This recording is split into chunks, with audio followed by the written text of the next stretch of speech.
My 35M friend Bree, 35F, just told me she loves me 4 weeks before our marriage, and I am not sure what I am supposed to do here.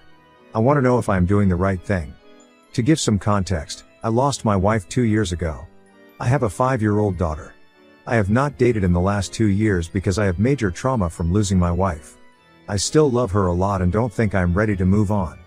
I invested all my time in my daughter, who looks exactly like her mother, and my work to keep my sanity for the last 2 years. I have been friends with Bree since we were in elementary school. We lived in the same neighborhood growing up and were best friends. She is an awesome person, and we were inseparable growing up. The weirdest part was we had completely different personalities. She was very outgoing and always had a lot of friends. I am a big introvert and Bree along with a few friends was all I needed. Bree was a serial dater and I don't remember any time since middle school since she was single. Bree and I never dated though. Bree and I also went to the same college. She never had a stable boyfriend, but just jumped from one relationship to another. I, on the other hand, did not date seriously until I was in my junior year.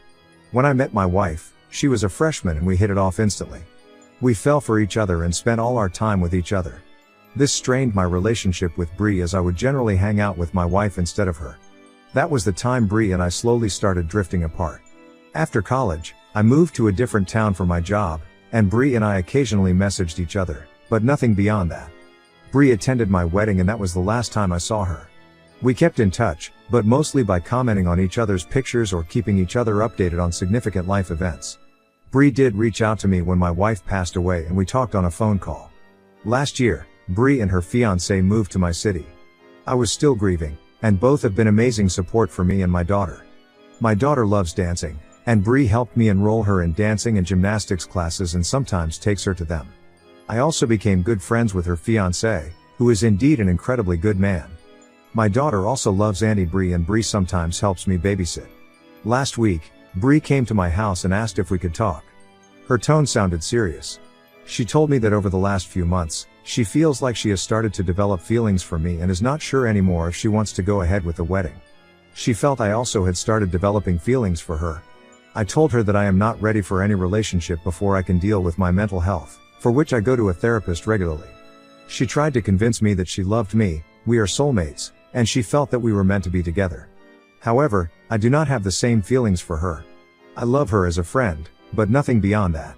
We were both emotional, but she said she was glad we talked about this. She left after that. Bree called me that night and told me not to talk about our conversation to anyone.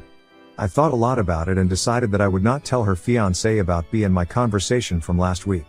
I feel it's their relationship, and I do not have the right to ruin their moment if Bree decides to go ahead with the wedding. However, I feel guilty that her fiancé does not know anything about this and is going into a marriage where Bree might not be fully ready for it. Can you guys give suggestions on what I should do in this case? Am I wrong for not telling her fiancé about our conversation? Update 1. The last month has been crazy, and my whole world has turned upside down. Again for context, I lost my wife 2 years ago and we have a 5-year-old daughter.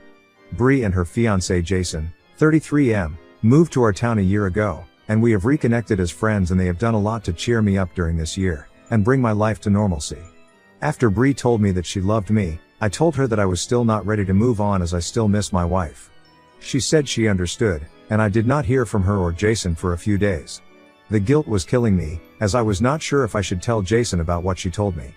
Thanks to everyone who commented on the post, it helped me think the situation through. I finally called Bree after a few days and asked her to meet me for lunch. I talked to her and asked her if she was going ahead with her wedding. She broke down and told me she was not sure. I told her that she should at least talk to Jason regarding her feelings and not be dishonest with him. I also assured her that I would not say anything to Jay, but I just wanted her to be happy. She said she understood and left. That night I put my daughter to sleep and was watching TV. Around 9:30 p.m., I heard a loud knock on my door, and it was Jason. I opened the door, and he was in tears. He started yelling at me and asking me why I had to steal Bree out of all the people. I tried to calm him down, but he just kept on shouting. I was trying to get him to sit down on the bench on our porch. I told him my daughter was sleeping upstairs, but he slowly was getting more and more physical. He punched me in the face, and I was able to push him off. I told him to get out of my house, and he sat in his truck and drove away. I immediately called Bree, and she was crying and did not sound well on the phone. She told Jason that she could not marry him, because she had feelings for me. I was really scared for her, after the physical altercation with Jason, and told her to gather some clothes and get out of the house. She did that and came to my place. I just didn't feel she was safe with Jason. I consoled her for almost 2 hours and was able to get her to sleep. The next morning, we had to call her parents to let them know about what had happened. Bree kept a brave face, but I could see how much she was hurting. Her parents asked her to take a few days off, and immediately come back home, and she did take a flight in the evening to go home. Over the next 2 weeks, the wedding was called off. Bree and I were talking every day and she was just very exhausted. She talked to Jason a few times and kept on asking her to take more time to think. However, I think Bree just wanted to get out of it and decided to just break it off with Jason. Currently, Bree is staying with us for the last 2 weeks. She still has a job here and started going back to work last week. I have talked to Bree in detail about what happened. Bree told me that Jason and her were dating on and off for the last 4 years. Jason is not very career-oriented, and Bree is very good at her job. She felt he was a nice and reliable person, but was unsure about him from the start. She felt that she was not getting any younger, and hence they decided to get married. When she heard about my wife passing away, she just felt really bad and wanted to be around me to comfort me.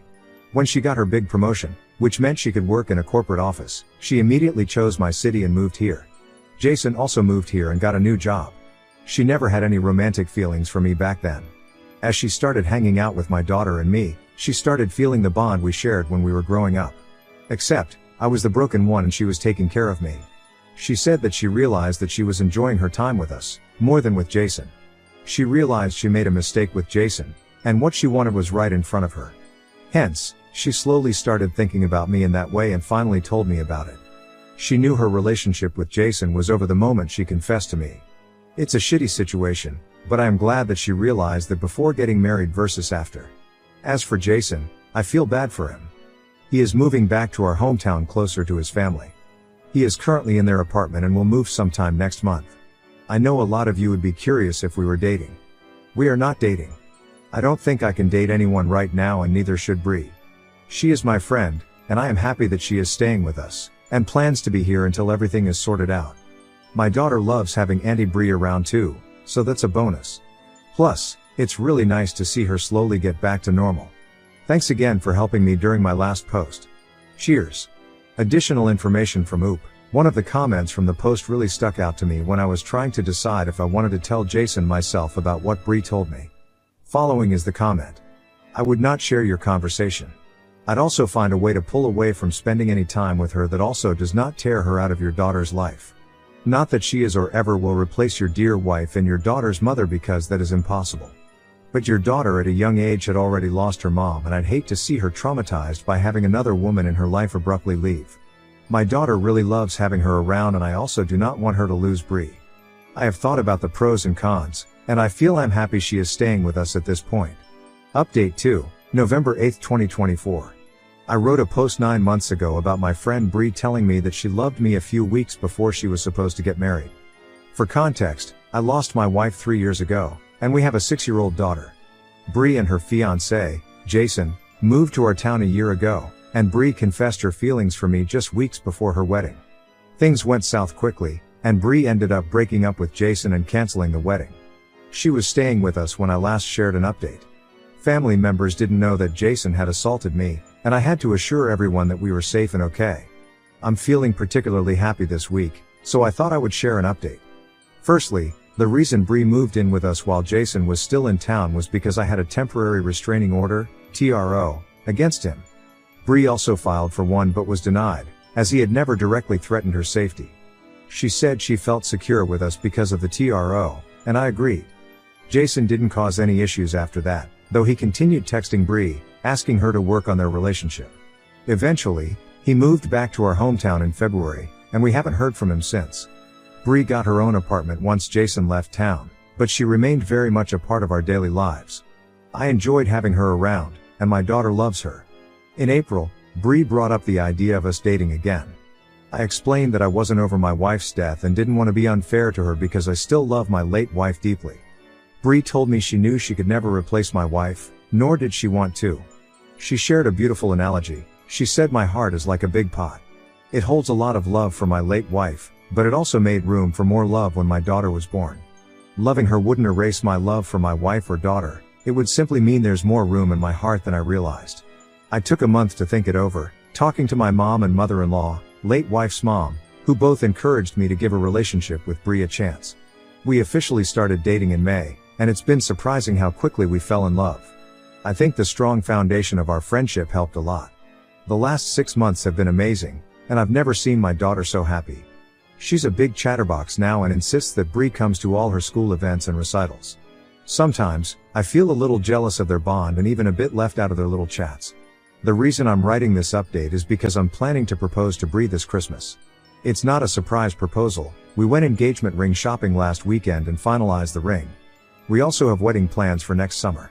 I know it seems quick, but I can't imagine spending the rest of my life with anyone else. Bree deserves to officially be part of our family. My daughter is thrilled, and she and Bree are already shopping for dresses for the engagement photo shoot. Our families couldn't be happier, and we plan to get engaged at a small gathering of family and friends over Christmas weekend in our hometown. I know some people judged me for taking Bree in after she left Jason, and others judged her for leaving him at the altar. Life isn't easy, trust me, and things don't always go as planned. But I'm grateful Bree found the courage to tell me how she felt back then. Thank you all again for your support on my last post. Comments where Op has replied, Commenter 1, downvoted. Thanks for the update. Glad things worked out and wish you both a great future. Oop, thanks. We are excited for the next chapter. Commenter 2, wait, so why didn't she end her relationship before ever sharing with you that she had feelings for you?